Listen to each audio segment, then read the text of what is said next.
ahí empieces. ¿Y cómo hago eso? A ver. Abajo tienes diferentes opciones, tú como operador. La primera.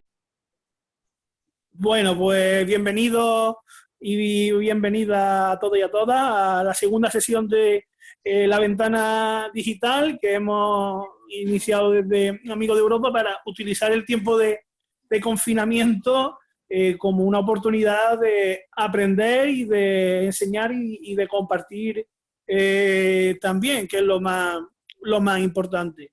¿No? Que queríamos que el tiempo que tenemos pues nos sirva para interrelacionarnos y no estar solamente pendientes de series, de televisión, sino que nosotros pues podamos aportar y que nos aporten el resto de personas. Una de esas personas que he querido colaborar con nosotros, con Amigos de Europa, es uno de mis mejores amigos, es Antonio Canela, que a día de hoy se encuentra en Quito, en la capital de Ecuador, donde es profesor en la Universidad de San Francisco, y tiene pues donde imparte varias asignaturas y tiene estudios tanto en historia como en historia del arte, y está intentando hacernos descubrir a un pintor español que tuvo que exiliarse durante la Guerra Civil en la República Dominicana, como es Bela Zanetti, en una oportunidad que le está sirviendo también para él para hacer su doctorado. Antonio, desde el primer momento que vio la iniciativa, se lanzó a querer compartir con nosotros, se puso a nuestra disposición, y entre ambos hemos visto que quizás lo más oportuno, lo más interesante que podía hacer es hablarnos un poquito de arte, de historia, de género, y eso es lo que vamos a hacer en este ratito. Ahora voy a darle el turno de palabra, evidentemente, a Antonio, y yo simplemente, antes de callarme, me gustaría pediros que os sintáis totalmente libres y cómodos y cómodas para preguntar, para opinar, para abrir debate, para que sea todo un coloquio y no sea una charla magistral, ni una ponencia, ni nada por el estilo. Cuanto más podamos aportar todos, pues seguro que es más interesante. Y nada, pues Antonio, una vez más, muchísimas gracias por haber querido colaborar con nosotros y toma tú el testigo.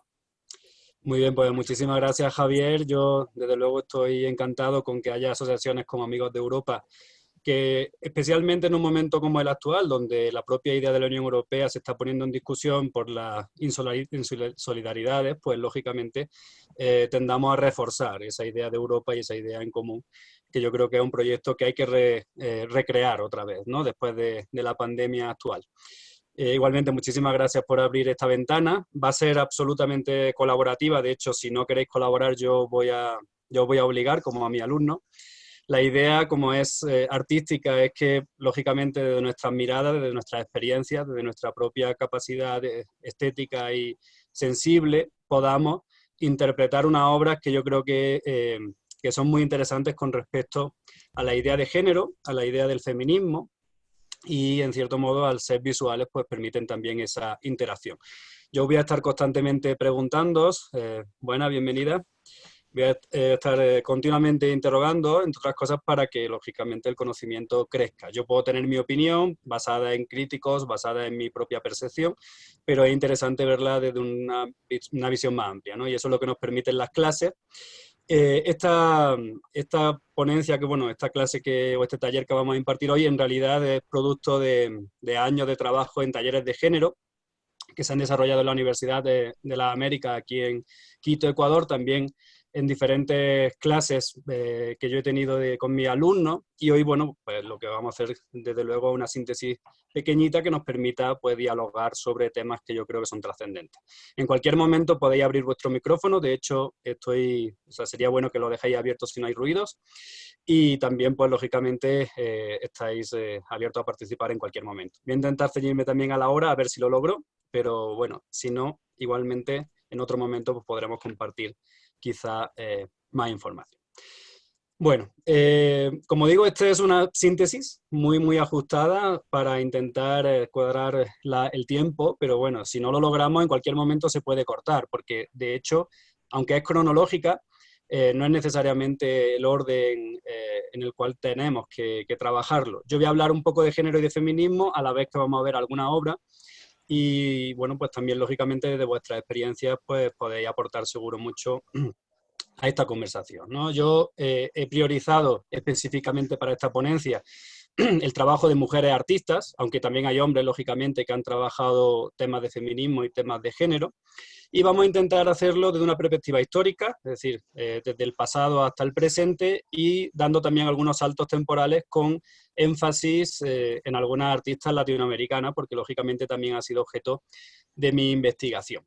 Cuando hablamos de feminismo o de historia del género, en realidad es difícil encontrar antecedentes. En la prehistoria, por ejemplo, en ciertas investigaciones que he podido tener acceso, se habla de que realmente se puede hablar de grandes periodos de paz, donde el ser humano, el Homo sapiens, tenía una interrelación relativamente pacífica y dispersa por el territorio, y además también podemos determinar por la arqueología y por diferentes, digamos, culturas materiales, cómo la mujer va a tener un papel preponderante. En la prehistoria, al ser sociedades nómadas, fundamentalmente cazadoras y recolectoras, más bien carroñeras que cazadoras, como se ha demostrado en algunas investigaciones, la mujer va a tener un papel muy importante dentro de esas tribus, porque lógicamente va a ser la dadora de vida, y como tal, pues fue construida la imagen de una diosa, la imagen de la fertilidad, que lógicamente tenía rostro de mujer. Hay un ejemplo aquí, que es la Venus de Willendorf, todos la conoceréis, que está en el Museo de Historia Natural de Viena, o en este caso doy el salto a América Latina, con la Venus de Valdivia, una Venus que tiene características fisiológicas diferentes, pero cuya maternidad, desde luego, es más que evidente. Valdivia es una cultura prehispánica de toda la costa pacífico de Sudamérica y comparte, en cierto modo, la idea de la feminidad, la idea de la fertilidad como necesaria y precisa, lógicamente, en las sociedades prehistóricas. Es verdad que cuando surja el Estado, cuando surja el documento escrito, cuando surjan las ciudades, murallas, arqueología, arquitectura, agricultura, ¿no? La revolución neolítica, va a haber un cambio de estructuras y lógicamente se va a priorizar el sistema patriarcal. A partir de ese momento es más difícil también interpretar la posición de las mujeres. Hay mujeres fortísimas y con mucho poder también, por ejemplo, en el Egipto clásico tenemos a Nefertiti, a Nefertari, hay ejemplos como Hipatia de Alejandría, o sea, tenemos esas, digamos, luces, ¿no? en ese pasado antiguo, también en Grecia, también en Roma, pero bueno, he priorizado un personaje que se llama Christine de Pizan, que me parece súper interesante, que bueno, contestó a los eruditos de su momento, del siglo XV, con una serie de obras muy interesantes, y yo priorizo específicamente esta, y me gustaría que me digáis vosotros y vosotras qué es lo que veis en esta obra. Se llama La ciudad de las mujeres. Es una obra, como digo, de principios del siglo XV. Estas son miniaturas que acompañaban textos escritos en la medievalidad. Entonces, a ver, ¿qué es lo que veis vosotros aquí, en esta primera obra? Que las mujeres están construyendo la muralla, son Ajá. albañiles. Hay una parte que puede ser muy evidente, que es la educación de las mujeres, ¿no? Que lógicamente le va a empoderar y le va a dar la posibilidad también de crecimiento intelectual, pero no obvia la otra parte, que es, por ejemplo, la construcción de murallas fundamentales en la Edad Media, ¿no? ¿Qué más?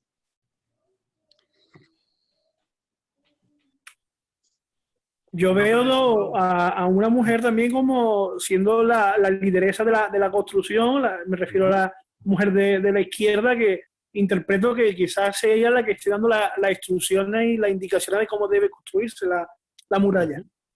No hay hombres, ¿no? De hecho, se llama La ciudad de las mujeres. La mujer es la maestra, ¿no? La profesora, o la que está dirigiendo, digamos, la enseñanza, la educación. También la mujer es la que dirige la construcción, ¿no?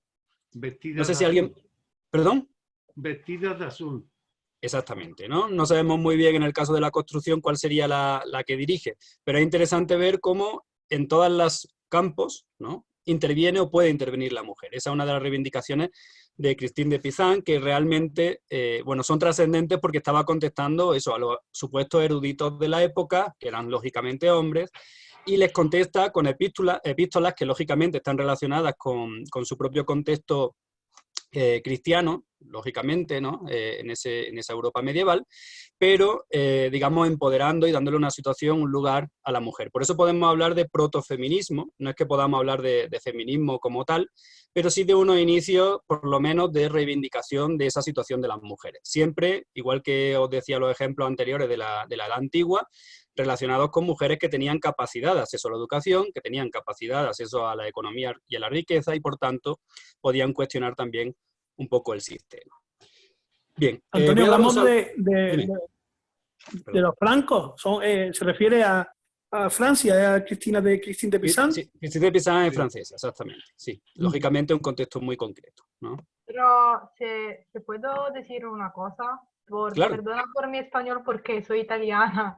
Y que Cristina fue una poetesa francesa, pero que era italiana de origen. Ah, Y eso no sabía. sí, en su obra respondía a Giovanni Boccaccio, Ujú. que fue un poeta muy famoso en Italia y tenía siempre, en su obra siempre había mujeres que estaban siempre como malas mujeres o siempre Ujú. mujeres tentadoras y por eso Cristina después le respondió. Exactamente. Ella respondió a Boccaccio, respondió también a Jean de Meung, que es un francés, y bueno, lo hacía a través de esos escritos, que lógicamente lo que reivindicaba era el lugar de la mujer, ¿no? Por ejemplo, criticando la idea de la mujer como cortesana, etcétera, ¿no? Muchas cuestiones que lógicamente se estaban poniendo en cuestión a principios del siglo XV y que lógicamente con la conquista y colonización de América pues van a tener una redundancia importantísima, en este caso también en el Nuevo Mundo, ¿no?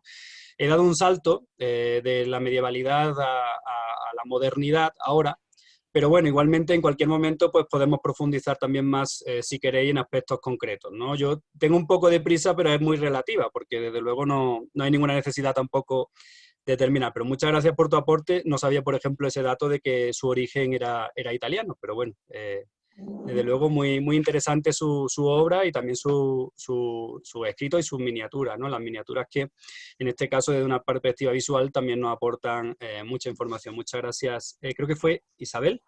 Valentina. Ah, Valentina, que no Sí, está, que no sí, tiene vídeo. perdón, de Ok, nada. muchas gracias, Valentina. Bueno, con respecto al tema de la caza de brujas, yo lo que voy a rescatar fundamentalmente es los aportes de Silvia Federici, porque ella en realidad la va a ver desde una visión diferente, ¿no? Nosotros estamos acostumbrados, bueno, los que somos españoles, a analizar la Inquisición española como una perseguidora fundamentalmente de herejes, sean judíos, sean de origen morisco, y también, lógicamente, con una profundización bastante importante en América. En el caso de España, concretamente, las brujas de Zugarramurdi sí tuvieron cierta trascendencia a principios del siglo XVII, en 1610, y hay un personaje, un inquisidor, como Alonso de Salazar y Frías, que literalmente dijo: no hubo brujas ni embrujados en el lugar hasta que se comenzó a tratar y escribir de ellos. Él era uno de los inquisidores que estuvo en contra del fallo, digamos, de la sentencia que condenó lógicamente a muerte a esas brujas. Sin embargo, también tenemos que ver la caza de brujas de una perspectiva más global, de una perspectiva europea, donde sí sabemos, especialmente en Francia, Alemania, en otras, digamos, zonas del norte, donde la Inquisición pues, persiguió fundamentalmente a la mujer. Es muy interesante la perspectiva que hace Silvia Federici, porque ella centra la cuestión en la división del trabajo, la división de roles, de género, por tanto, y también cómo ese protocapitalismo que va a surgir del descubrimiento fundamentalmente del oro americano y de la llegada masiva de ese oro a Europa, va a crear nuevos roles en la sociedad, fundamentados lógicamente en los orígenes del capitalismo. Lo que ella plantea, y me parece muy, muy trascendente, es que esas mujeres que fueron condenadas como brujas, pues básicamente eran mujeres independientes, que no conocían o que no estaban casadas, no tenían, por tanto, digamos, una ligazón de dependencia con un varón, ni padre ni esposo. Solían ser, además, como digo, trabajadoras de subsistencia, es decir, ellas sobrevivían, conocían plantas medicinales. Todo eso está relacionado, lógicamente, con mujeres poderosas, mujeres que tenían conocimiento y que además estaban fuera totalmente del sistema patriarcal. Entonces, en ese sentido, enlaza Silvia toda la caza de brujas, es decir, el problema no era tanto, digamos, que fuesen o no brujas, lo cual era discutible y ya tenemos, por ejemplo, la visión de este inquisidor español que negaba esa posibilidad, sino que eran mujeres que, lógicamente, contestaban a un sistema muy concreto que era el que se tenía que potenciar. Todos hemos visto muchas imágenes de la caza de brujas, pero bueno, aquí os pongo algunas de la época para que veáis cuál era digamos, el castigo, que fundamentalmente era la hoguera. en este caso de la Inquisición alemana, o la tipología clásica de la bruja sobre una escoba. Es interesante que es una escoba porque es un objeto doméstico, un objeto a donde precisamente se le intentaba recluir, ¿no? al espacio doméstico y al espacio, digamos, casero. Mientras que, lógicamente, va a irrumpir una violencia brutal en esta época. Conocemos el descubrimiento de América, todo el proceso de esclavización de negros africanos que van a ser esclavizados en América, etcétera, etcétera, ¿no? En realidad es un periodo bastante negro y, bueno, quería rescatar sobre todo esa tesis de Silvia porque me parece muy interesante para reinterpretar lo que significa la caza de brujas. Damos otro salto en el tiempo y perdonad de la rapidez en que mitológicamente podéis intervenir también. En la Belle Époque, es decir, la época previa a la Primera Guerra Mundial, de desarrollo económico importante, especialmente en la zona norte de Europa y también, bueno, de inicios, ¿no? de lo que fue los Estados Unidos de América, que ya sin ser hegemónico en el mundo, ya empezaba a tener una hegemonía clara en el continente americano. Y sin embargo, lo que vemos es una mujer vestida de esta manera. A ver, me gustaría que me describierais cómo veis a esta mujer, digamos, desde la perspectiva estética y también desde la perspectiva práctica, ¿no? Incómoda. A mí lo que primero se me Alguien viene dice a la incómoda, mente, ¿no? O sea, ¿sí? a mí lo primero que se me viene a la mente es también una perspectiva de clase, en el sentido de que toda representación, como tú dices, aparte de incómoda, me parece una representación solamente de la clase alta que deja fuera a la mayor parte de la mujer en ese momento y por lo tanto de su representación en cualquier Claro. documento. Hay que Solamente la entender que, burguesía. lógicamente... A ver, ¿sí? La burguesía. Exactamente. Hay La que mujer entender, burguesa. y la clase alta, ¿no? Hay que entender, lógicamente, que la mujer nunca dejó de trabajar, ¿no? Pudo dejar de tener remuneración en algún momento, ¿no? O que el producto de su trabajo, por ejemplo, cuando trabajaban en tierras comunales o de subsistencia, pues lógicamente el fruto de trabajo fuera diferente, por ejemplo, en el trabajo doméstico. Pero no deja de ser una visión, digamos, de una mujer de élite, ¿no? Si antes, por ejemplo, teníamos a mujeres, bueno, que intentaban entrar en la ciencia o trabajar de diferentes maneras, sobre todo a nivel intelectual, ahora tenemos una mujer que es de clase alta, pero que está recluida, ¿no? Una mujer cuyo principal trabajo diario probablemente va a ser simplemente levantarse por la mañana y lograr, digamos, esta terminación, que impide el trabajo, por supuesto, como han Ponerse dicho el antes. corsé. Exactamente, el corsé, que quizá también es muy característico de esta idea, ¿no? No es una mujer pensada ni para trabajar, ni tampoco para desarrollarse intelectualmente, sino básicamente es una mujer, bueno, pues en como mucho podríamos relacionarla con el deseo del hombre o con las propias, digamos, ideas estéticas del momento, ¿no? Y poco más. Entonces es interesante porque ahora ya sí, las características van a tener encuadre histórico, como veis, termina en el 14 precisamente porque empieza la Primera Guerra Mundial. Siempre, y esto es muy importante, especialmente con esta cuestión del arte, vamos a ver a cierta élite cuestionar cuestiones o temas que lógicamente no le va a incumbir solo a ellos y que de hecho la mayor parte de las mujeres seguía trabajando, por supuesto, muchas de ellas, especialmente en las áreas menos desarrolladas, directamente estaban trabajando en la misma agricultura que trabajaban anteriormente, trabajaban lógicamente en sus casas, es decir, eso no va a frenarse, pero sí es digamos, una visión interesante cómo se muestra cierta mujer, lógicamente, en esta Belle Époque, ¿no? Sobre todo por el contraste posterior. Bien, aquí también entra un poco toda la cuestión del sufragismo. Como sabéis, mujeres sufragistas va a haber en las principales ciudades industrializadas, en Reino Unido, en Estados Unidos también, que como sabéis se va a independizar en 1776 y va a empezar a desarrollar algunas ideas también del sufragismo. Yo he traído aquí una pequeña cita muy concreta y luego vamos a ver también a través de imagen, ¿no? Que es un poco el interés de esta ponencia, ¿no?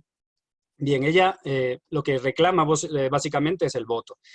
Susan B. Anthony va a morir antes de ver esa realidad, es decir, va a morir sin votar, porque la primera votación en los Estados Unidos fue en 1920, ella muere en 1909, pero en ese movimiento sufragista que surge a finales del siglo XIX, pues lógicamente va a venir finalmente un derecho tan largamente, digamos, perseguido.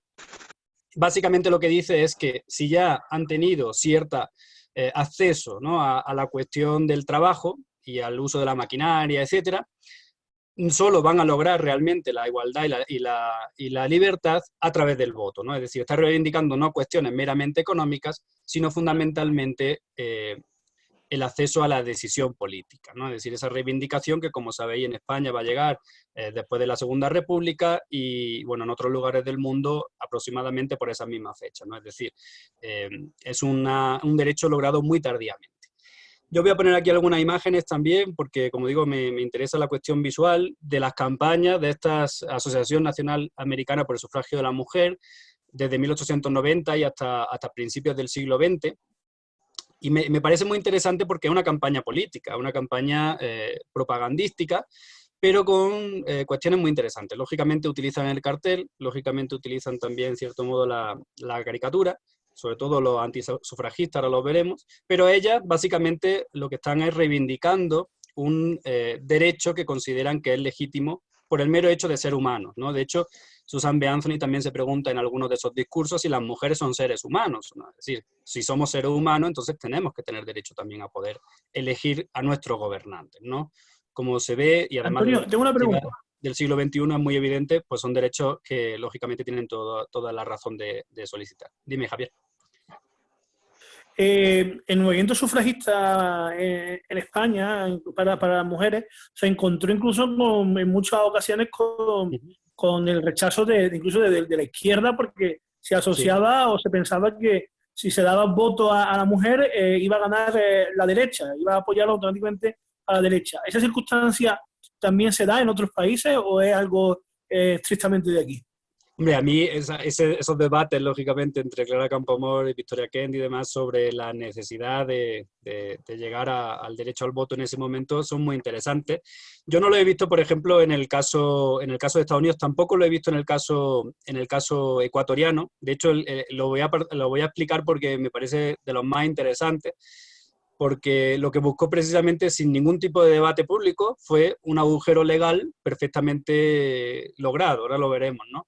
Digamos, esa cuestión de la necesidad o de que iba a votar la mujer y si era preciso ralentizarlo, solo lo he visto, la verdad, en España. Me parece un particularismo de la Segunda República Española, pero bueno, muy interesante también, ¿no? Porque al final, lógicamente, también está el juego político, ¿no?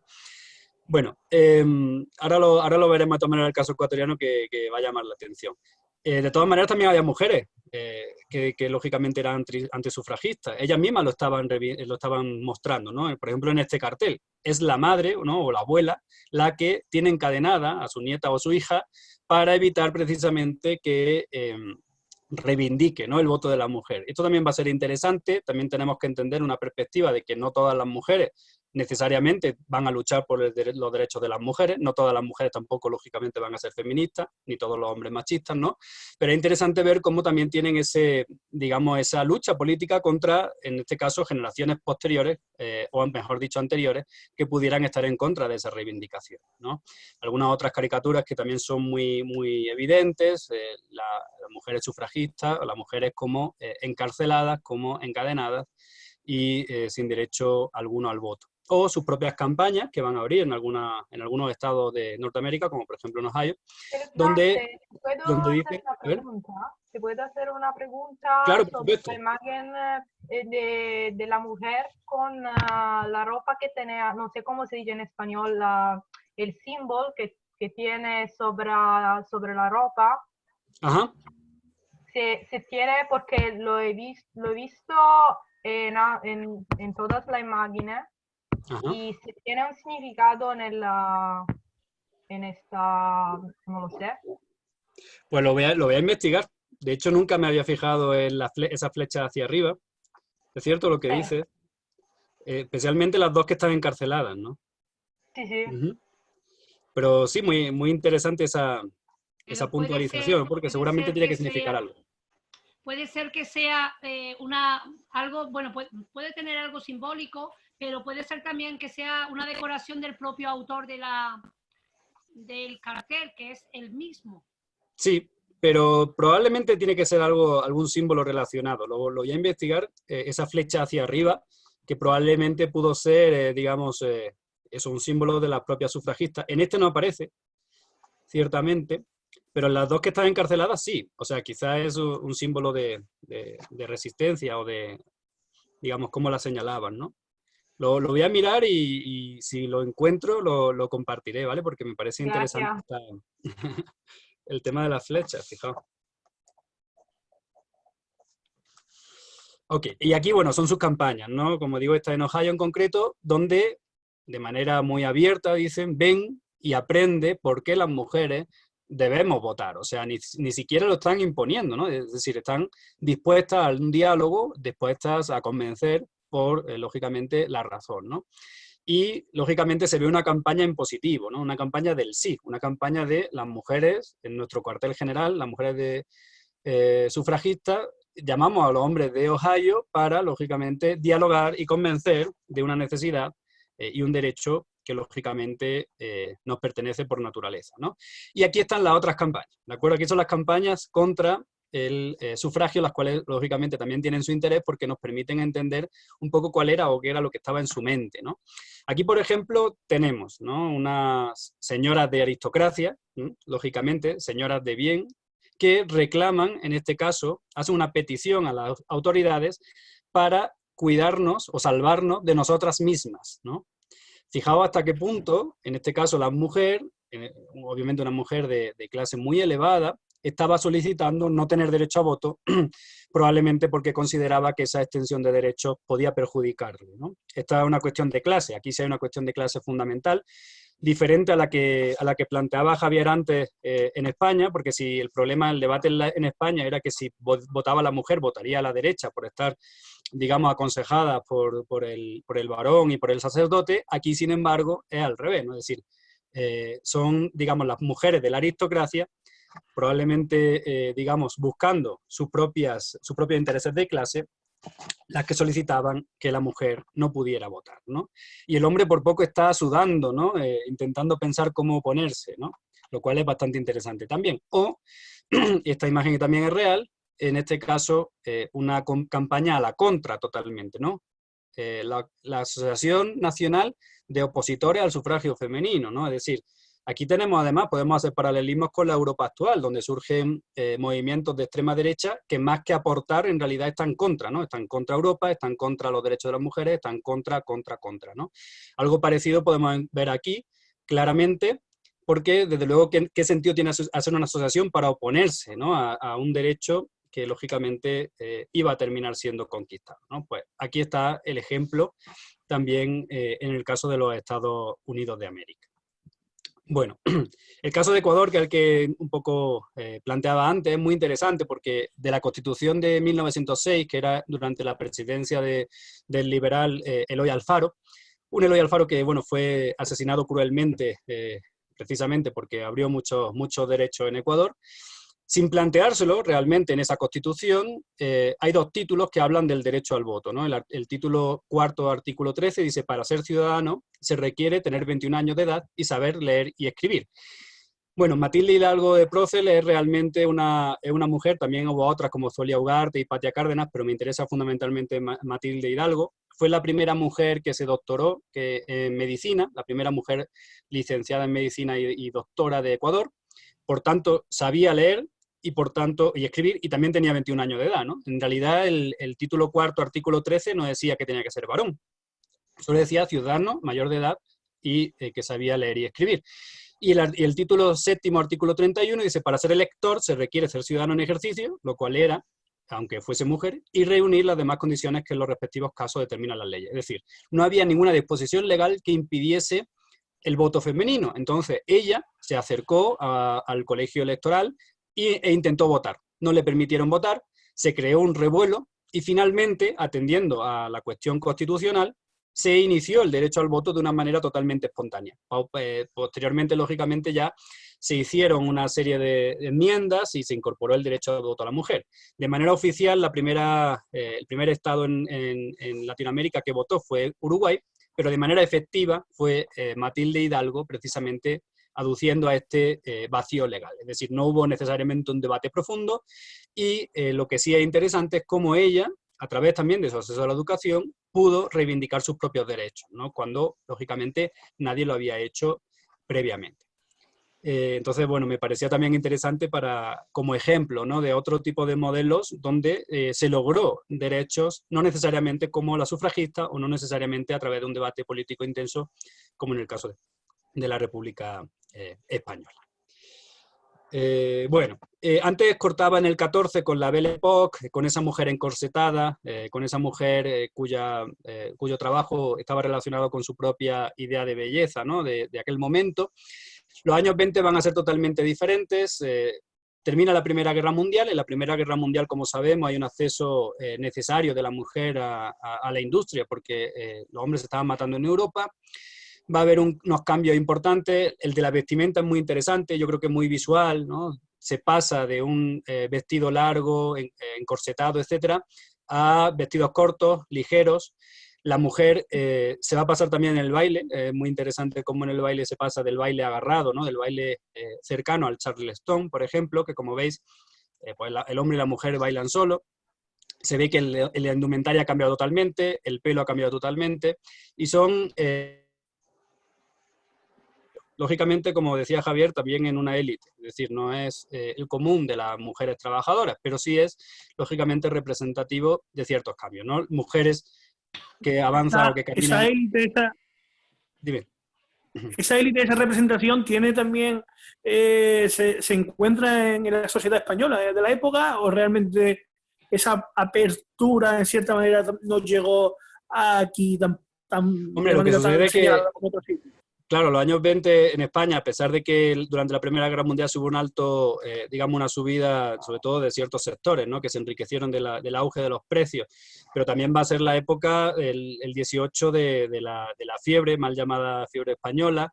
Va a venir luego la dictadura de Primo de Rivera. Es decir, yo creo que en ese sentido la posición de las mujeres en España va a tener un avance mucho mayor ya en la Segunda República que en esta época, ¿no? Yo creo que esta época se circunscribe más a los países, especialmente Estados Unidos, que como sabemos no sufrió directamente la destrucción de guerra, y tuvo un poder hegemónico a partir de los años 20 ya indiscutible casi hasta la actualidad, y lógicamente eso permitió también que esa posición de esas mujeres tuviera, digamos, ese ascenso, ¿no?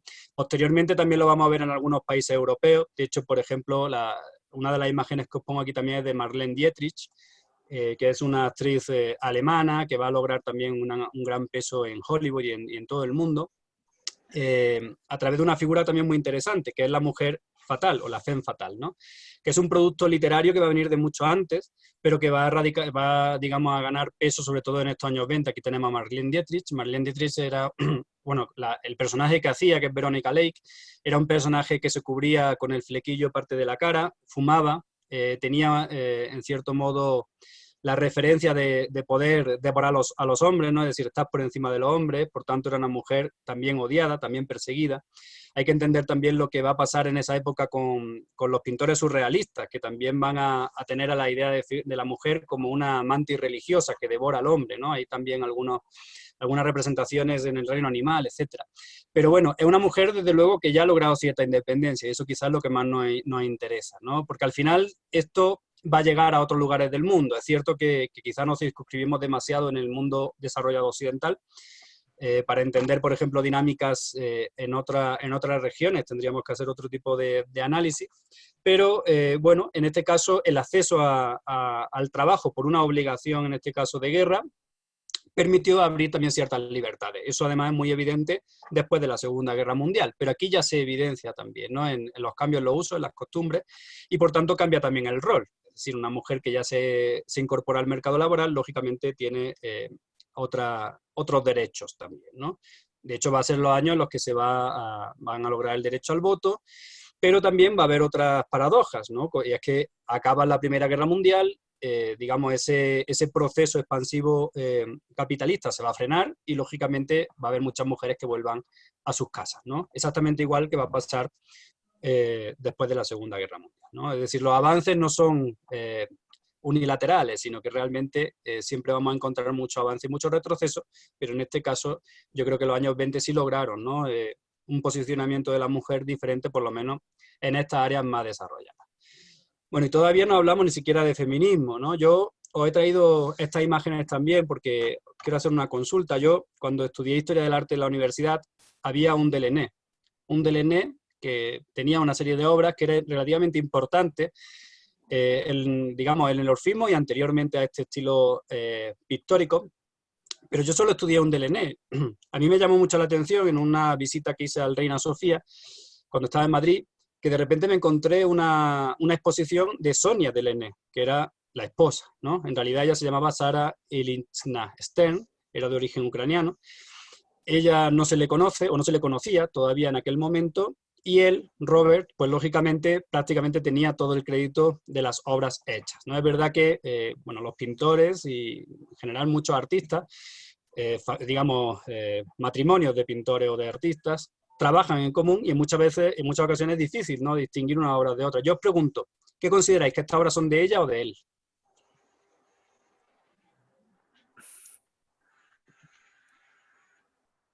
Podían ser de ella o de él.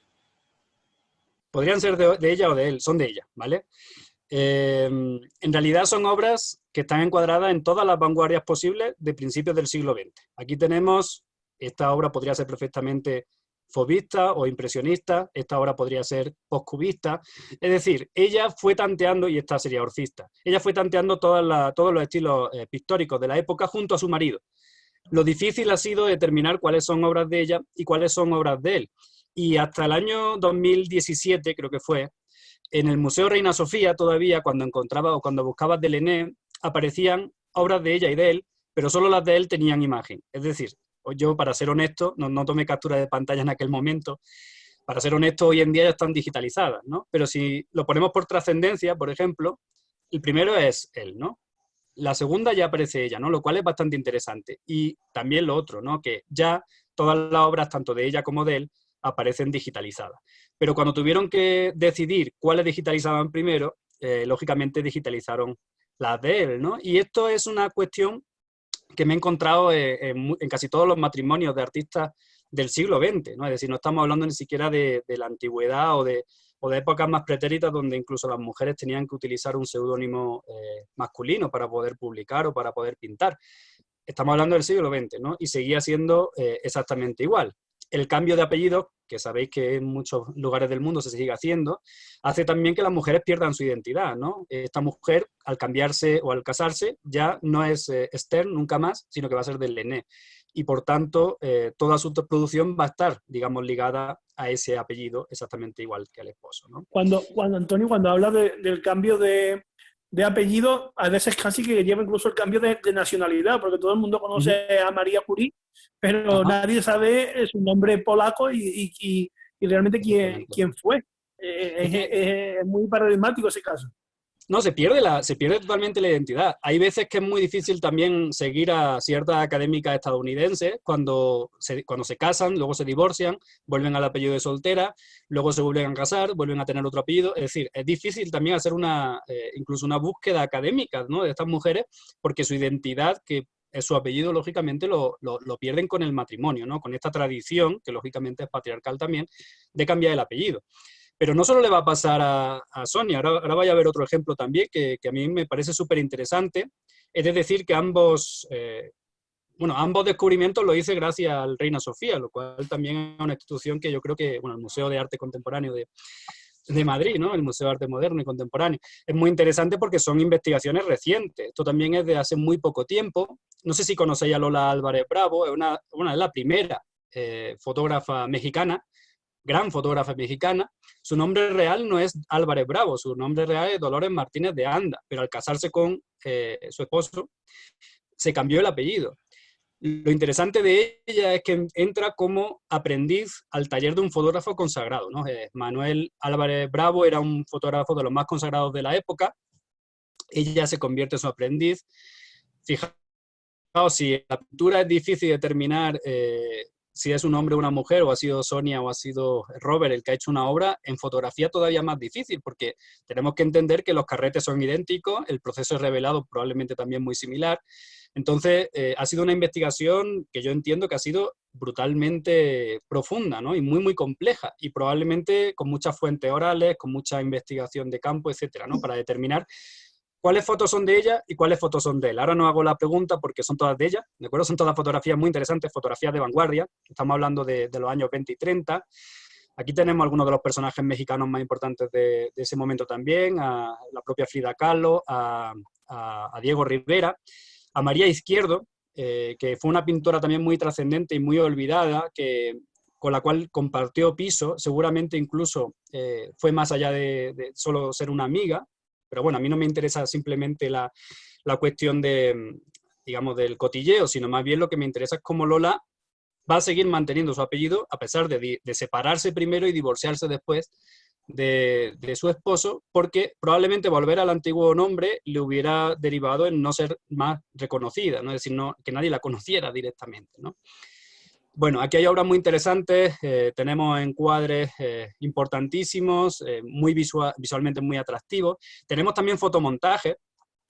Fijaos que en la época previa a la Segunda Guerra Mundial, esto está muy ligado también con el constructivismo ruso, hay cierta idea de ciudad también caótica. Fijaos que estos son todos fotomontajes, es decir, es realmente complejo. Hoy en día es relativamente fácil hacer un fotomontaje, pero en aquella época era realmente complejo, ¿no? Es decir, es una mujer de vanguardia que sin embargo ha estado oculta bajo su apellido hasta prácticamente pues hace 4 o 5 años que se sacó esta investigación, donde ya sabemos efectivamente qué obras son de ella y qué obras son de su exmarido, ¿no? Ni siquiera podríamos considerarlo esposo, ¿no?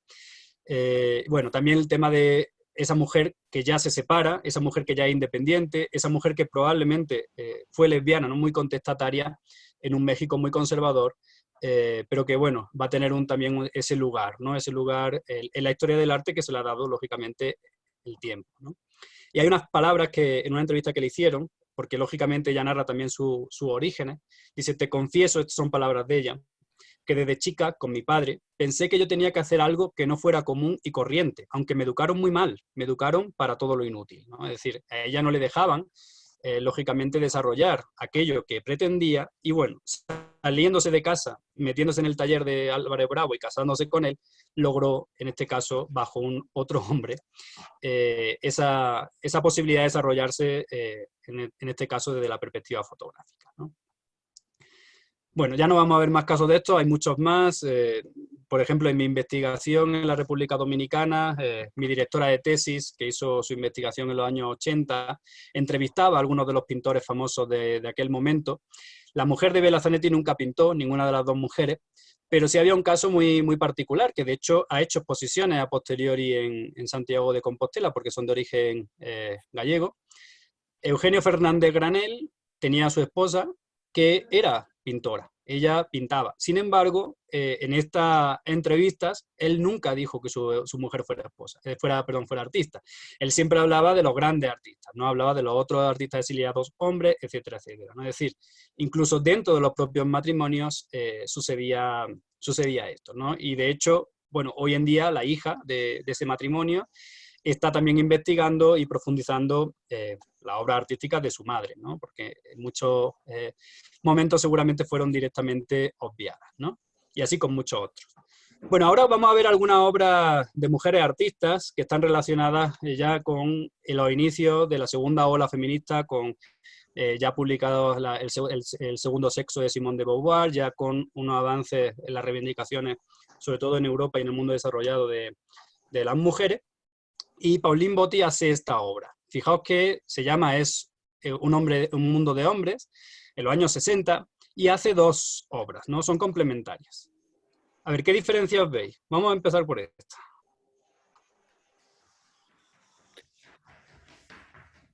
Bueno, yo observo que todos los hombres reconozco quiénes son, la mayoría, Ajá. y son figuras predominantes en la sociedad, y las mujeres que se ven en la imagen de la derecha pues son mujeres anónimas y son desnudas.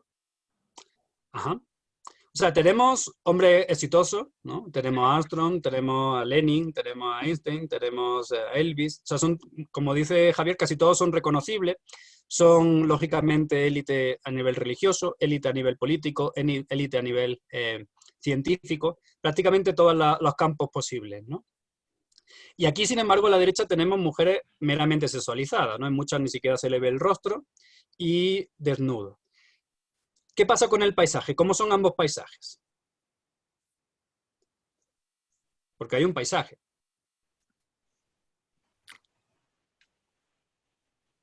Este paisaje de aquí, ¿cómo lo veis? Es visible, mucho más visible que en el anterior. ¿Y cómo es? ¿Un paisaje de qué tipo? Natural. Natural, exactamente. Tenemos una laguna, unas montañas. ¿Y aquí qué tenemos? ¿Qué tipo de paisaje tenemos? Aunque es verdad que es más Urbano. difícil encontrarlo. Monumento. Edificio. ¿Perdón? Urbano e industrial. Urbano, exactamente. Aquí tenemos, bueno, tenemos algunos edificios que incluso parecen clásicos, cúpulas, o sea, parece la civilización, ¿no? O sea, tendríamos a la mujer desnuda en el paisaje natural, es decir, prácticamente relacionada con la naturaleza, ¿no? Y aquí tenemos, lógicamente, al hombre relacionado con la civilización. Es decir, aquí ya no hay paisaje natural, aquí hay un paisaje antropocéntrico, ¿no? Donde el hombre ha tomado el control de la naturaleza y donde el hombre, lógicamente, la ha domesticado, ¿no? Fijaos cuántas cosas podemos sacar simplemente de estas dos imágenes, ¿no?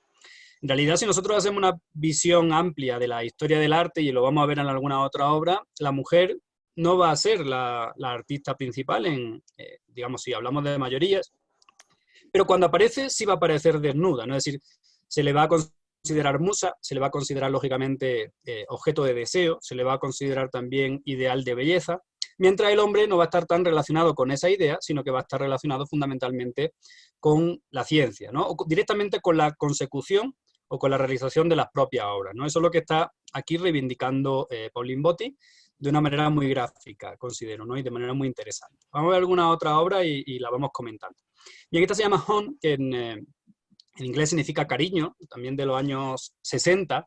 Esta sería una visión totalmente contrapuesta quizá a lo anterior. Aquí en realidad lo que se hace es una performance a lo bestia, porque como veis es una obra de enormes magnitudes, donde el objeto es una mujer, pero es una mujer que acoge, ¿no? Es decir, es una mujer que dentro de ella, dentro de esta estructura, tenemos un cuerpo que nos acoge, que tiene diferentes partes, como vemos, incluso un bar, un nido de amor, un planetario, etcétera, etcétera, etcétera. Y es interesante ver cómo en este caso la mujer es la contenedora, entre comillas, ¿no? De un público que entra y en cierto modo también está reivindicando ese papel histórico de la mujer, pero en este caso no necesariamente, bueno, desde una perspectiva clásica, sino más bien a través del sentido, ¿no? A través de la interrelación, a través de, en este caso, el viaje, ¿no? Porque se entra, ¿no? No es una obra de arte clásica. No sé qué pensáis vosotros de esta obra, quizás podéis dar una visión diferente, o qué os parece, porque también hay muchos críticos que directamente la aborrecen, ¿no? Y podría incluso, algunas de estas obras podría considerarse de una lectura contradictoria, ¿no?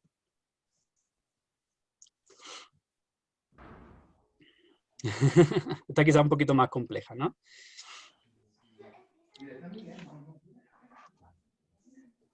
A mí Bueno, me parece transgresora incluso hasta para ciertos sectores de la sociedad a día de hoy. Hombre, se entra por la vagina, ¿no? Es bastante explícita en ese sentido. Tenemos obras del realismo clásico del siglo XIX como la de Courbet, del origen del mundo, que es una vagina, pero generalmente se exhibía en sitios muy reducidos, ¿no? Esto es una exposición abierta a todo el público, donde lógicamente, bueno, hay como una vuelta, ¿no? Al origen, en cierto modo.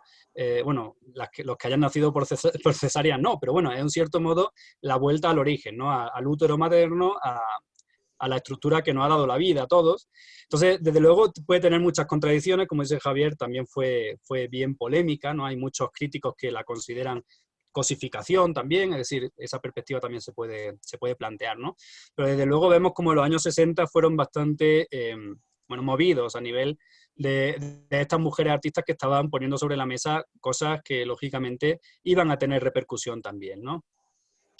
Bien, ahora os voy a poner un pequeño fragmento, os pediría que fuerais hablando mientras sale. Se llama la semiótica de la cocina, es decir, básicamente habla del significado de los elementos con los cuales se relaciona la cocina. Es verdad que la cocina no deja de ser un espacio arquitectónico de las casas, necesario porque es el lugar donde sacamos la alimentación, ¿no? La producción de alimentación básica para el sustento, pero tradicionalmente ha estado muy ligada a la idea de la mujer, ¿no? Hasta nuestros días. O sea, no hace falta irse muy lejos. Hoy en día sigue siendo lamentablemente así. Pero en los años 70 Martha Rosler se hace esa cuestión, ¿no? O sea, ¿qué significa la cocina y qué significan los objetos que hay dentro de la cocina. Y yo os lanzo esa pregunta porque, bueno, hablaré en inglés, este vídeo es antiguo, no tiene subtítulos, pero bueno, básicamente ella va cogiendo ciertos elementos, ciertos objetos. No sé si se escuchará bien, lo voy a compartir más tarde el audio del equipo para otro vídeo que sí necesita más el audio. Aquí he dicho cuchillo simplemente. Sí, pero sí, se escucha. Sí, sí. Pues, el cazo, ¿no? ¿Para qué sirve el cazo? El cazo sirve para servir a los que van a consumir, pero bueno, ella no hace eso, ¿no? Ella, de otro modo, está contestando a todo lo posible, todos los objetos de la cocina, ¿no? Está resignificando, ¿no? Resignificando para qué sirven y por qué deben servir para eso, ¿no? Es un poco la crítica y el cuestionamiento que se hace de Martha Rosler, ¿no? Si lo hacemos de una perspectiva meramente crítica, la cocina no deja de ser un espacio, como digo, arquitectónico, y los objetos también.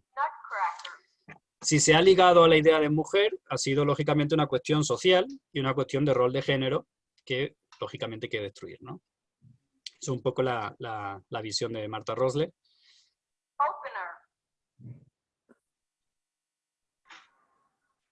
Bueno, finalmente lo que va a ir haciendo es lanzando todo, ¿no? Destruyendo, ¿no? La idea de lo relacionado, ¿no? En este caso con la mujer, de manera lógicamente construida socialmente, ¿no? Ok, luego voy a poner un vídeo que también va a tener mucho que hablar. Bien, esta obra a mí me parece excepcional, es una performance y por tanto no tenemos más rastro que esta fotografía. No hay vídeo, no hay, digamos, otra fuente para poder, digamos, visualizarla cómo pudo ser en su momento. Como veis, también es de final de los 60, es anterior al vídeo anterior. Y es muy interesante porque lo que está cuestionando en este caso es la idea de la mujer y además dando un cambio, ¿no? Dando un cambio en un momento determinado que incluso lleva al terror por parte de los hombres, ¿no? Lo cual es muy interesante. Bueno, aquí la vemos, como veis, la performancer, Bali, estaba desnuda parcialmente, es decir, sus órganos genitales estaban al descubierto. El arma que veis no estaba al principio. Ella entró y dijo que, bueno, básicamente entró en un cine porno, en una sala X, y lo que planteó es que podían hacer con ella lo que quisieran, pero automáticamente sacó un arma, ¿no? Entonces, personas que iban o que hacían consumo de una pornografía, aunque sea audiovisual, que lógicamente iban para excitarse, pudieron tener incluso cierta, digamos, acercamiento inicial, pero al ver el arma huyeron, ¿no? Al ver el arma se enfrentaron lógicamente a una mujer que podía responder, ¿no? Yo creo que hay muchos análisis que también se pueden hacer a partir de aquí, ¿no? Porque lógicamente ella, como objeto sexual, también era un objeto que se convirtió en amenazante, ¿no? Y el resultado fue que huyeron todos, ¿no? Lo cual es bastante interesante, ¿no? Porque, lógicamente, ante el arma, pues huyeron despavoridos, ¿no? Lo cual nos puede hacer plantearnos muchas cuestiones también sobre la mujer y también como incluso la necesidad, en cierto modo, de defensa ante, en este caso, pues una agresión que pueda ser manifiesta, ¿no? No sé qué pensáis vosotros de esta performance. A mí la verdad que me parece impresionante por el contenido, ¿no? Y por la capacidad también, en este caso, de causar una reacción en el público, ¿no? En un público que en principio iba simplemente a ver una película. No sé qué pensáis vosotros. La reacción aparece casi ante la contestación. En el momento en el que aparece el arma, la sumisión desaparece, puede haber una consecuencia ante la actitud y cambia completamente el pensamiento de los hombres en este caso y abandona. Entonces yo entiendo que eso, que quizá cuando se pierde la sumisión por parte de la mujer, o la mujer tiene la oportunidad de responder, o el trato que se le da a la mujer tiene una consecuencia inmediata, la actitud de los hombres cambia. Totalmente, ¿no? Además, esta me parece muy interesante porque contrapone un poco la posterior, ¿de acuerdo? La posterior es una performance de Marina Abramović, también muy interesante. O sea, aquí tenemos una mujer que puede defenderse, una mujer que, como bien dice, no es sumisa, a pesar de que, lógicamente, no iba a usar el arma, ¿no? Ella estaba asustada, lógicamente, ¿no? O sea, al final estaba entrando en un lugar oscuro, un lugar cerrado, un lugar donde, bueno, sus posibilidades también de defensa eran relativas, ¿no? Más allá del símbolo, porque la ametralladora no deja de ser un símbolo de amenaza, no necesariamente una amenaza real, ¿no? Entonces es interesante cómo huyen despavoridos, ¿no? ante la presencia de esta mujer, que lógicamente es amenazante. Y ahora lo vamos a contraponer a otra performance, que sí está grabada, que como digo es de Marina Abramovich, que se llama Ritmo Cero, poco posterior, pero que es muy interesante porque la situación es totalmente diferente. Yo voy a poner un poco en contexto y voy a preguntar a ver qué pensáis que va a pasar.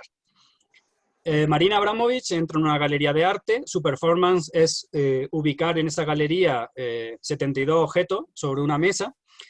Ella se considera y habla y dice que es un objeto más dentro de la exposición y que podían hacer con ella lo que quisieran, ¿no? Hay que entender que están dentro de una galería, que en principio no necesariamente, pero bueno, es gente que va a la galería y a los museos y por tanto están relacionados y tienen interés cultural, por lo menos, vamos a considerarlo desde esa perspectiva. Podemos incluso considerar cierto nivel de estudios, aunque no necesariamente.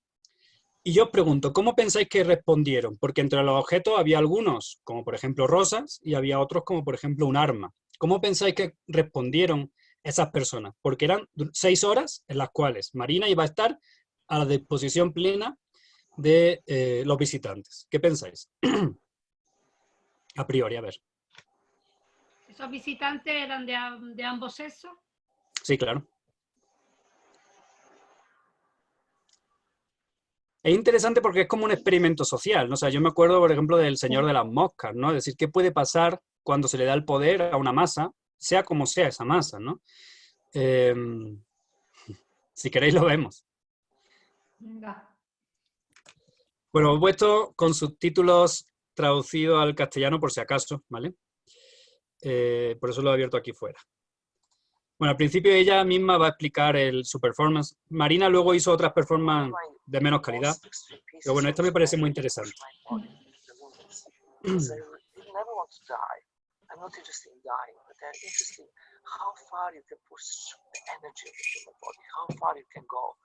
And then see that actually our energy is almost limitless.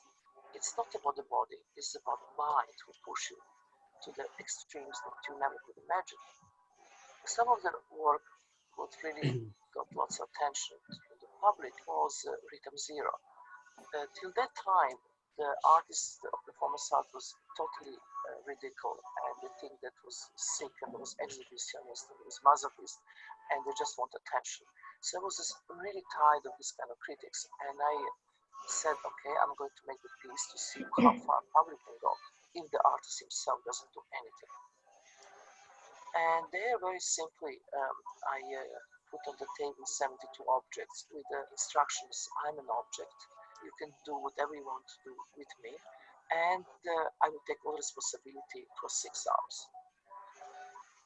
On the table was a rose, perfume, piece of bread, and grapes, and wine, and then was objects like really scissors, and nails, and metal bar, and finally was also a pistol with 1 bullet. So basically the audience wanted to put a bullet into a pistol and kill me. And I really want to take this risk. I want to know what is the public about and what they're going to do in this kind of situation. It was a really difficult piece because I just stood there in the front of the table, and in the beginning nothing really happened. Public would come, they would play with me, they would give me a rose, they would kiss me, look at me, and then public became more and more wild. They cut my neck and drink my blood. They carry me around, put me on the table, open my legs and put a knife between. The one person took the pistol, put the bullet, and see if I would really with my own hand push the target. The galleries came and completely go crazy. Cuando dice de galleries se refiere al galerista. To the window, they took a scissor, they cut my clothes, they put a rose piece into my body. After 6 hours, which was like 2 in the morning, the galleries come and say the performance is over. I start moving. I start being myself because I was there like a puppet just for them. And that moment, everybody ran away. People could not actually confront with me as a person. I remember going back to the hotel, look in the mirror, and I found a big piece of white hair.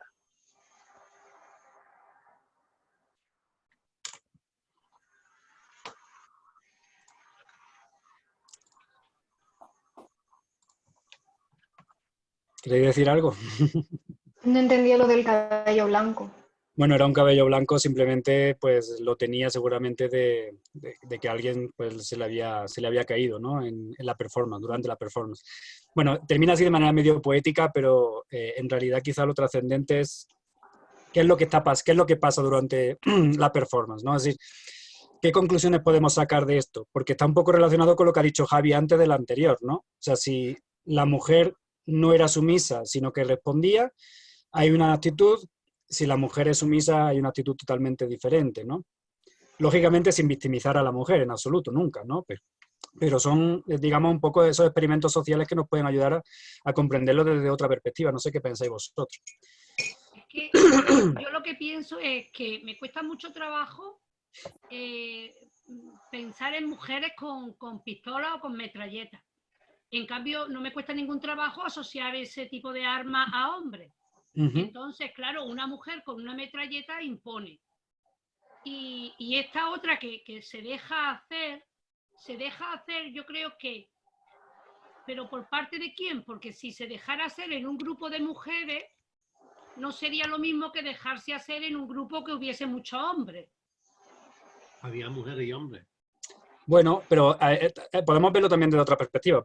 Tienes razón lo que dices, pero ¿qué pasa cuando hay un grupo de personas, da igual que sean hombres o mujeres, que empiezan a hacer esas cosas? Es decir, el único que va a responder cuando alguien saca la pistola es el galerista, pero el galerista seguramente estaba aterrado porque se estaba haciendo en su propia galería y probablemente hasta podía tener condiciones o repercusiones legales, ¿no? Es decir, el único que actúa y lanza la pistola por la ventana es el galerista. El único que pone ciertos límites o frenos es el galerista. ¿Qué pasa con el resto de personas? Ni hombres ni mujeres del público se interpusieron.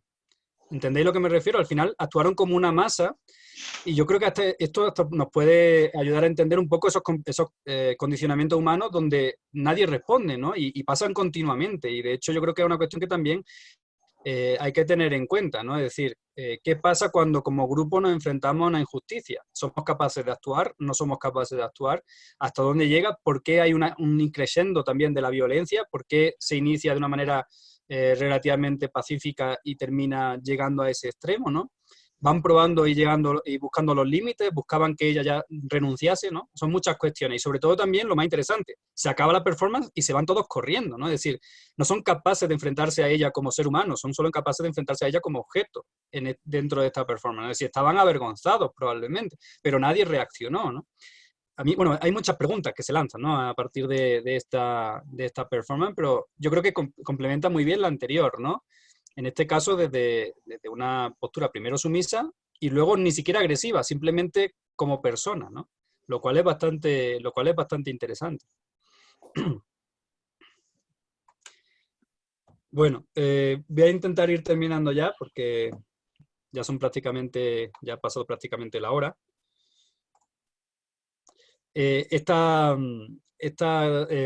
ni siquiera es una exposición, una obra, fue realmente masivo porque lo que hicieron fue ubicarlo en los autobuses públicos en Nueva York. Las Guerrilla Girls, a finales de los años 80, plantean esta cuestión, que además es bastante evidente porque simplemente una mera investigación lo puede determinar.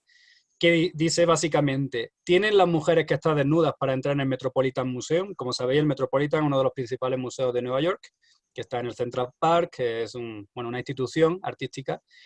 Y luego dicen, evidencia científica, menos del 5% de las artistas de las sesiones de arte del museo moderno son mujeres, o sea, menos 5% son mujeres artistas, pero el 85% de los desnudos son femeninos, ¿no? Entonces se hacen esa cuestión. Aquí además utilizan a la Ola Disca, que es una de las obras de Ingres más espectaculares, pero le colocan esa cara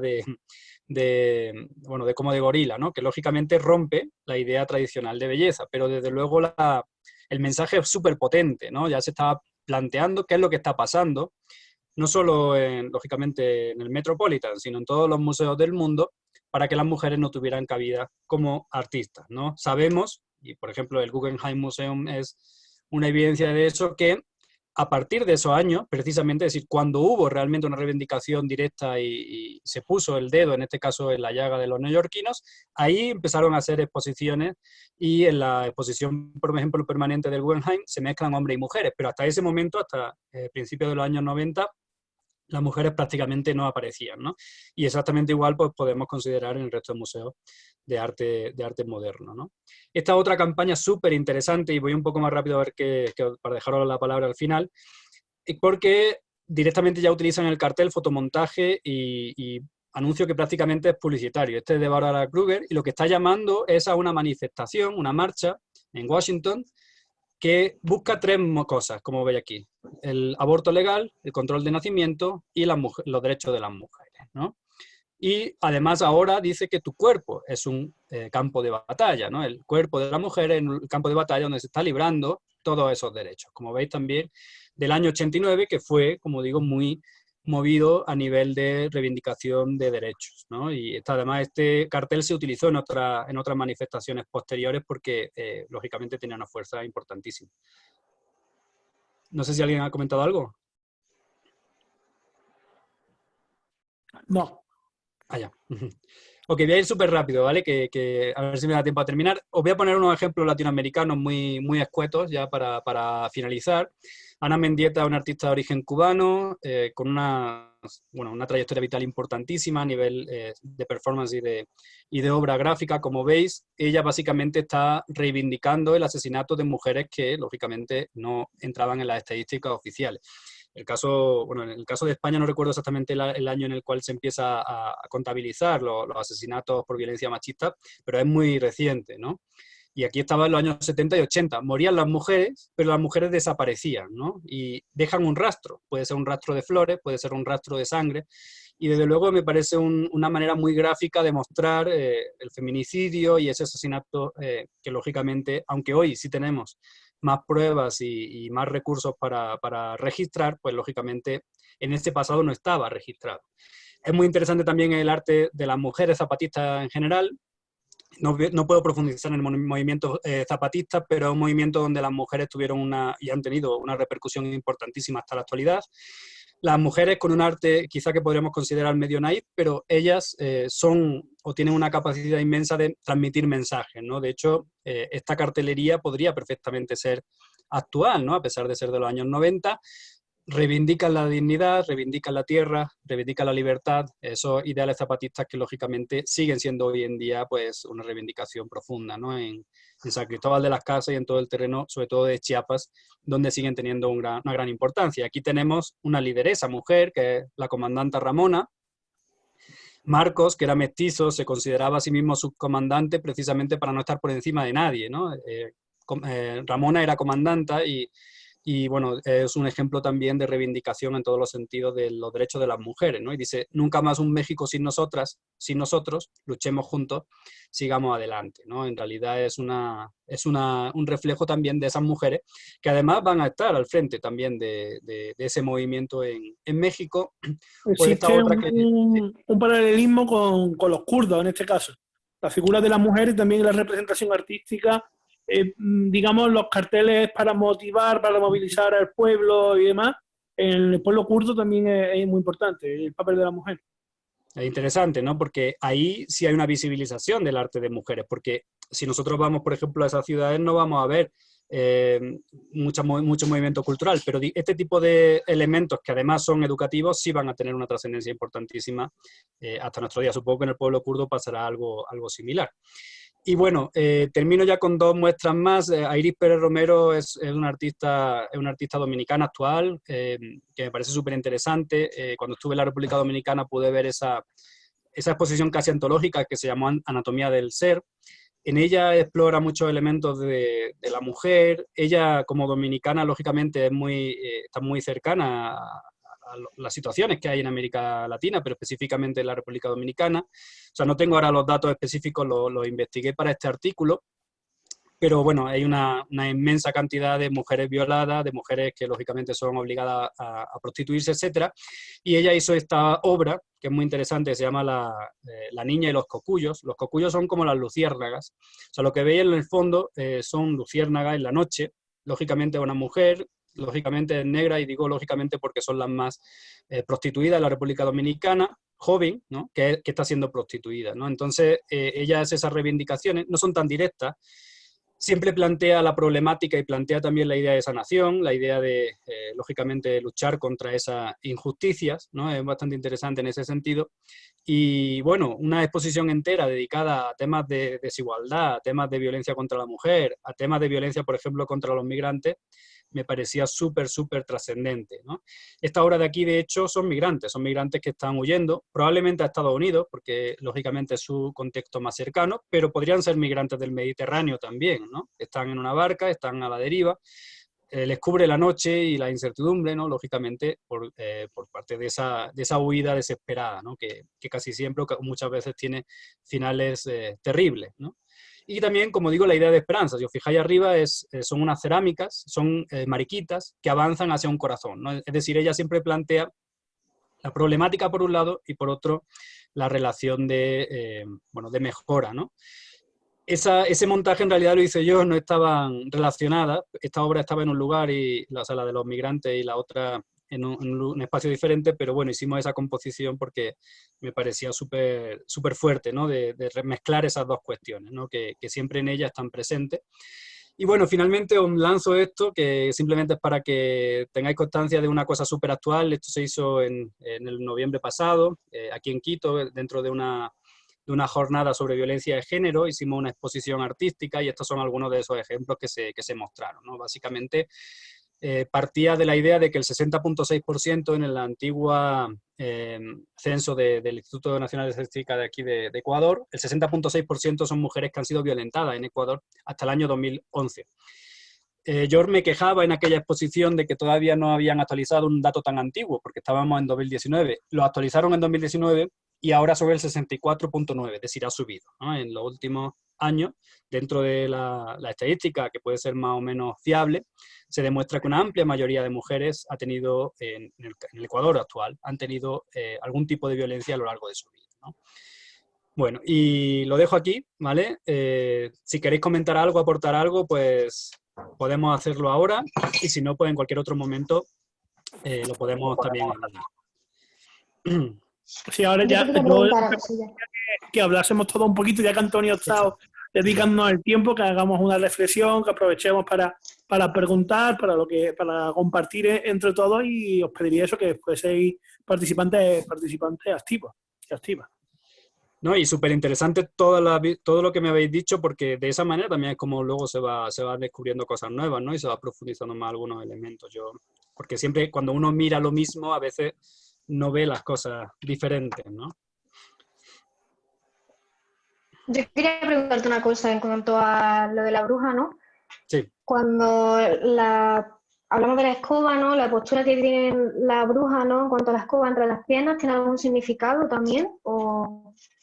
O sea, yo lo que he analizado de la perspectiva de la iconografía es la utilización de un objeto doméstico tradicionalmente ligado a la mujer, como es la escoba, porque lógicamente está relacionado con el trabajo doméstico no remunerado, en una disposición totalmente diferente y fantasiosa, ¿no? Que sería, lógicamente, un poco lo que hacía,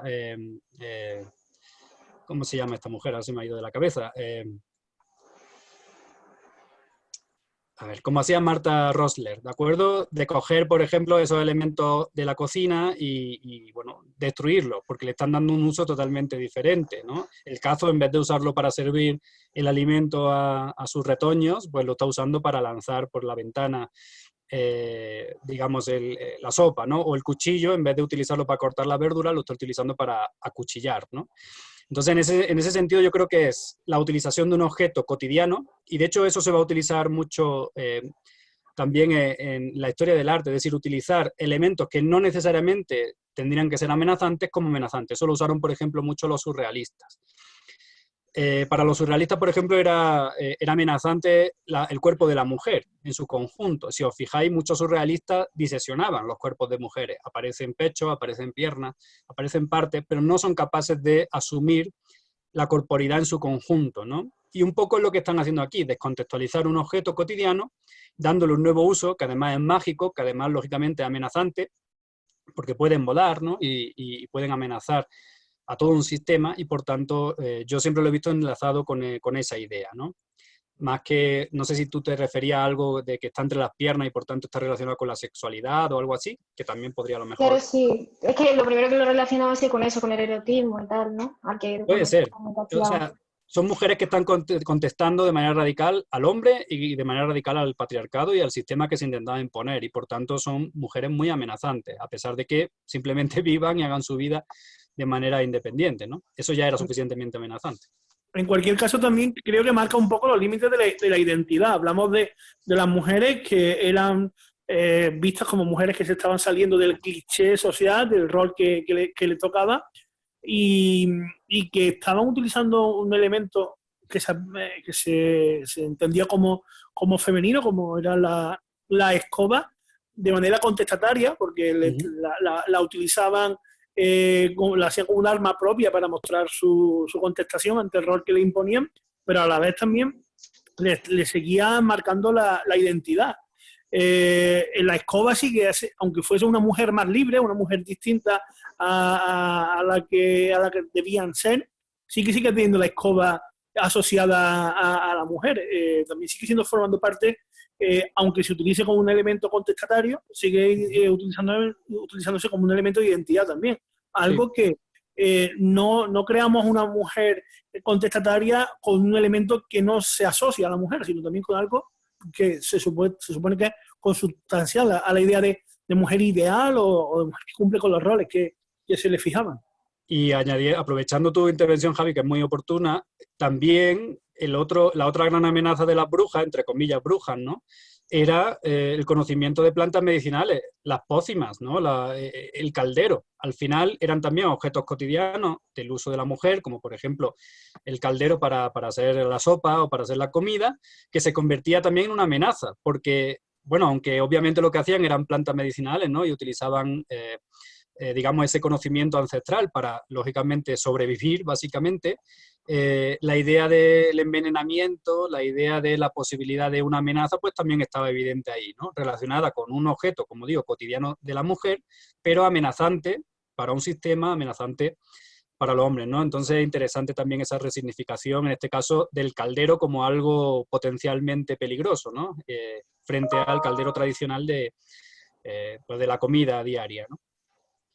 Y también en este caso de la escoba tiene un significado religioso porque en la antigua religión del paganismo, la escoba, que era como un objeto para limpiar, servía para tener lejos los malignos, no lo sé, es apotropaico en greco, es como un símbolo contra el mal.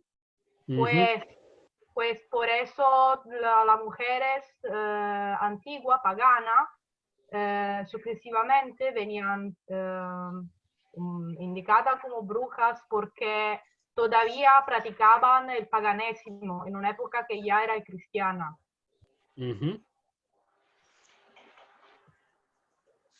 Muchas gracias.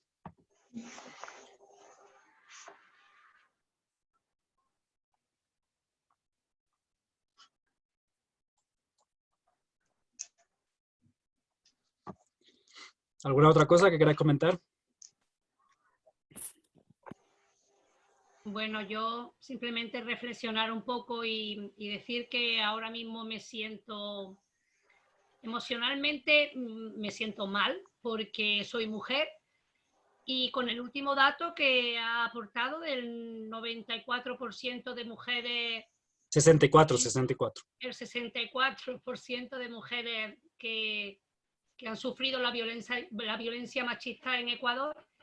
Y Ecuador es un país que conozco, que lo he disfrutado, que nunca he pensado que había un tanto por ciento tan elevado.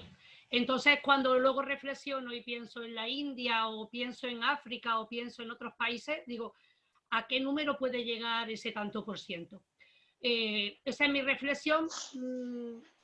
Se ve que tenemos que seguir luchando y bueno, me ha abierto muchas ventanas, me ha abierto muchas luces y sobre todo pienso que en un mundo en el que la mujer pudiera tener, pues no sé, una igualdad en el poder político y en el poder económico y en el poder también de los sentimientos, pues no sucederían las mismas cosas que están sucediendo en la actualidad. Bueno, yo para darte un poco la puntualización, te digo, sí, pero depende de qué mujeres. O sea, si es Ana Botín, Margaret Thatcher, Angela Merkel y ese tipo de mujeres, pues no cambiará sustancialmente la cosa. Dependerá también de qué mujeres acceden al poder y en qué circunstancias reales lo hacen, ¿no? Pero sí, totalmente, ¿no? Yo creo que es muy importante todos estos análisis. Yo creo que, bueno, el dato es escalofriante, lógicamente, pero por otro lado también soy positivo en el sentido de que eso significa que hay un 64.9% de mujeres que se atreven también a decir públicamente en un censo que han sido violentadas, que a lo mejor en otro caso no lo hubieran hecho, la estadística sería menor, pero menos real, ¿no? Entonces es importante también que las mujeres, pues lógicamente, alcen la voz y eso va a hacer que las cifras puedan subir, pero lógicamente también que haya una contestación que evite, ¿no? que esto continúe. Yo quería hacer otra pregunta. Dime. ¿Actualmente hay alguna reivindicación vigente para que se hagan más recuentos periódicos sobre los casos de violencia machista? Aquí en Ecuador concretamente ha sido un poco arbitrario. O sea, a mí me parecía terrible cuando estuve montando esta exposición que llevaran 9 años sin actualizar. No sé qué criterios tienen, pero desde luego hay que hacerlo, ¿no? Hay que hacer esa reivindicación. Justamente cuando ya me planteaba, porque yo cuando se inauguró esta exposición dije tenemos que hacer un escrito como universidad para reivindicar que lógicamente hagan esta actualización. A los pocos días, o sea, realmente fue muy, muy curioso para mí, ¿no? Que a los pocos días apareció actualizado el registro. No hay, o sea, como es el Instituto INEC, que es el Instituto Nacional de Estadística de aquí, no hay un criterio concreto, pero lógicamente sí, habría que reivindicar para que con periodicidad pues, anual o cada 2 años como mucho, pues sí hubiera una actualización de estos datos, porque el feminicidio aquí es realmente alto, ¿no? El feminicidio, que es una forma de violencia, la peor, ¿no? Lógicamente la que lleva a la muerte, pero todas las formas de violencia, ¿no? Aquí las cifras son escalofriantes porque es un país muy pequeño, 16 millones de habitantes, y superamos los asesinatos en España, ¿no? Que es un país más del doble de población. Pero sí, ese tipo de reivindicación hay que hacerlo desde las instituciones y también, lógicamente, nosotros como sociedad civil pues deberíamos también aportar en ese sentido, ¿no? Ojalá pronto podamos hacer algún tipo de estadística o trabajo con estas mujeres. Claro, y siempre sabiendo que nos dejamos un porcentaje atrás. Aquí, por ejemplo, en España hay muchísimos casos que todavía no están dentro del recuento, ¿no? O sea que... Sí, porque las metodologías también son diferentes, hay muchos problemas para contabilizar, cuándo es feminicidio, cuándo es simplemente el asesinato de una mujer.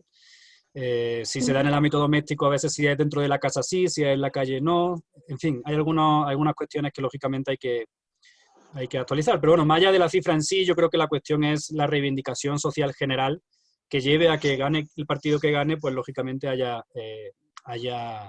digamos, transformaciones legislativas reales para cambiar estas realidades, ¿no? Esa es un poco la lucha que hay que ir siguiendo. Antonio, y volviendo al arte, y si queréis casi un poco como conclusión, una pregunta. Hemos estado viendo cómo se ha invisibilizado a las mujeres en la faceta artística, también su problemática, también cómo se han revelado, cómo han luchado para cambiar la situación. A día de hoy, ¿crees que siguen siendo invisibilizadas? Y también me gustaría saber si hay algún movimiento actual que esté artístico, que esté luchando contra la invisibilización, que tú nos puedas recomendar que sigamos de la mujer. A ver, con respecto a la primera cuestión, siempre tenemos que tener todas las precauciones, ¿no? Igual que cuando hablábamos de las mujeres de los años 20, de la Belle Époque, etcétera, decíamos que son ciertas mujeres, es decir, que son ciertos sectores. Yo creo que sigue pasando exactamente lo mismo, es decir, dentro del sistema mundo de artistas reconocidos, que no siempre necesariamente son los mejores, pero bueno, son los que se conocen, los que se venden, los que tienen mayor trayectoria en la galería, en la subasta, etcétera. Yo creo que hay ya una igualdad bastante grande, es decir, prácticamente casi todas las exposiciones que yo he visto últimamente colectivas incorporan prácticamente el mismo número de hombres y de mujeres. Y además hay muchos colectivos de mujeres artistas unidas, que de hecho eso es lo que también permite pues un crecimiento mayor, ¿no? A nivel de su visibilización, es decir, de su capacidad también de mostrarse en exposiciones públicas, etcétera, ¿no? Ahí podríamos discutir otros criterios, ¿no? Criterios de calidad, criterios comerciales, la lógica del mercado, que no siempre necesariamente tiene por qué ser contestataria. Yo, por ejemplo, la artista que os he mostrado, Iris Pérez, es una artista que para mí es excepcional, de las mejores de las actuales en la República Dominicana. Pero aunque esa exposición fue interesante, el premio que le dieron ese año a la mejor exposición del año no fue a ella, fue a otro artista, ¿no? Entonces es muy difícil, ¿no?, determinar eso. Yo creo que a nivel de ventas probablemente hay tanto hombres como mujeres, pero eso no significa necesariamente que su producción sea artísticamente relevante, ¿no? Pensemos, por ejemplo, en la música. O sea, ¿qué música realmente se va a escuchar de este momento dentro de 100 años? Pues a lo mejor nada de lo que suena en los hits, ¿no? Pues algo parecido puede pasar también con el arte. Esperemos, ¿no? Porque si no nos van a tener por una sociedad un poco... En fin, movimientos de mujeres artistas hay muchos. Yo conozco algunos aquí en América Latina. Si queréis también os puedo compartir algunas. Por ejemplo, hay una página en Facebook, a veces son ese tipo de organizaciones, ¿no?, de mujeres artistas de la República Dominicana, que es súper, súper activa, que tienen mucha capacidad también de movilización. La contemporaneidad, o sea, más bien el mundo actual es difícil también de catalogar, es difícil de determinar. Nosotros aquí estábamos a punto de abrir una serie de talleres curatoriales con artistas que lógicamente se ha frenado por el tema del coronavirus, pero que estaba relacionado con eso, ¿no? Tratar problemáticas sociales reales y verlas de diferentes perspectivas artísticas, con hombres, mujeres, escultores, pintores, todo tipo de obra de arte, ¿no?, fotógrafos, etcétera. Se hará, y será un movimiento, espero que interesante aquí en Ecuador, pero bueno, son cuestiones locales, es difícil también la visibilización de todo eso, pero bueno, hay algunas redes que sí están funcionando. Yo sobre todo estoy conectado con la República Dominicana, ¿no?, porque me interesó por mi tesis y bueno, en cierto modo me siento en deuda también con ellos y sus problemáticas actuales, ¿no?, que son muchas. Entonces sí, movimiento hay. Yo creo que hoy en día hay más facilidad también para que una mujer pueda ser reconocida. Eso no significa que necesariamente, como digo, las contestatarias lo sean. En muchas ocasiones pueden ser las más comerciales, ¿no? Pero es una problemática que probablemente pueden compartir con los hombres. Es decir, yo creo que estamos en un momento de la historia donde la mujer tiene más capacidad en general para expresarse de manera libre. Otra cosa, qué tan en serio se la tomen, ¿no? Pero yo creo que en ese sentido sí hemos avanzado bastante. Pero bueno, como en las cifras de los feminicidios y la violencia contra la mujer, en esto también hay que avanzar mucho, en todas las instituciones, ¿no? ¿Se les tiene tan en cuenta, por ejemplo, a nivel académico o no? ¿Se les pone por delante decanos hombres o no, ¿no? Eso pasa, por ejemplo, en la universidad continuamente. Entonces, yo creo que el tema de la reivindicación de derechos de mujeres es una cosa que siempre va a tener que existir, ¿no? No va a tener un fin claro. Pero bueno, seamos optimistas también y nada, lo que tenemos es que nosotros, como hombres feministas, pues lógicamente apoyar también todos esos movimientos, desde fuera, pero apoyar. Bueno, pues si no hay más preguntas, ¿hay alguna pregunta más? ¿Alguna reflexión más que queráis compartir? Sí, Valentina. Vale, hemos perdido. Valentina. Sí. Artistas feministas como Livia Posada y Marta Morollo, que hagan un arte contemporánea de performance, que utilizan sus cuerpos en modo muy violento, pero por eso han un impacto muy fuerte. Pues es muy interesante este tipo de arte. Muchas gracias, Valentina, y en general muchas gracias por todos tus aportes que han sido súper interesantes, la verdad. No nos conocemos, pero me interesa mucho también. No sé si es que te dedicas también o te interesa simplemente bueno, en algún momento pues también podremos hablar más en profundidad sobre esa artista italiana. Bueno, pues ya para concluir, agradeceros a todas vuestra atención. Antonio, a ti de manera personal, porque ha sido súper interesante. También en nombre de Amigos de Europa, muchísimas gracias por haberte prestado a compartir este tiempo con nosotros, en el que creo que hemos estado todos tan interesados que se nos ha olvidado la situación que estamos viviendo, y eso es lo que realmente buscábamos, olvidando un poquito de esta marabunta que vivimos, aprender, compartir, generar curiosidad para que podamos seguir indagando, investigando sobre cosas que nos aporten nuevos conocimientos y nuevas inquietudes. Así que muchísimas gracias también en lo personal y en nombre de Amigos de Europa. Y antes de concluir, pues os recuerdo un poquito que la ventana digital la vamos a tener abierta, la abrimos todos los días a las 6 de la tarde, hora española, mientras se mantenga el estado de alarma, y os recuerdo un poco la programación que tenemos para esta semana. Mañana martes tenemos con nosotros a Ahmed Barrani, uno de los organizadores del Foro Mundial de la Juventud, que se celebra cada año en Egipto, que nos va a contar un poco pues en cómo participar, qué consiste, cuáles son los objetivos, y creo que va a estar interesante. Esa conferencia será principalmente en inglés. El miércoles tenemos con nosotros a representantes de asociaciones juveniles que están viviendo realmente confinados en Palestina, en la franja de Gaza. Nos van a contar cómo es la realidad de los jóvenes en los campamentos en Palestina. El jueves tenemos a una nutricionista que es Raquel González, que nos va a dar consejos nutricionales, incluso se lanzará a hacer alguna receta.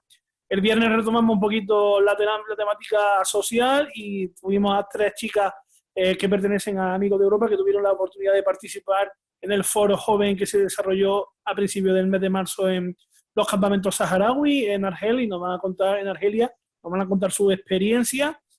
Y también vamos a tener a personas que viven en los campamentos saharaui, nos vamos a acercar un poquito a su realidad. El sábado hablamos con un trabajador social de ACAT, una organización que lucha contra la adicción y la drogodependencia en La Rinconada, y el domingo pues cerramos la semana hablando del futuro y dando formación para mejorar nuestro nivel de empleabilidad de cara al futuro, hablando de cómo usar LinkedIn, una red social, para encontrar oportunidades laborales, y cómo crear el currículum en formato Europass, que suele ser muy efectivo, muy interesante de cara a conseguir empleo fuera de nuestro país incluso.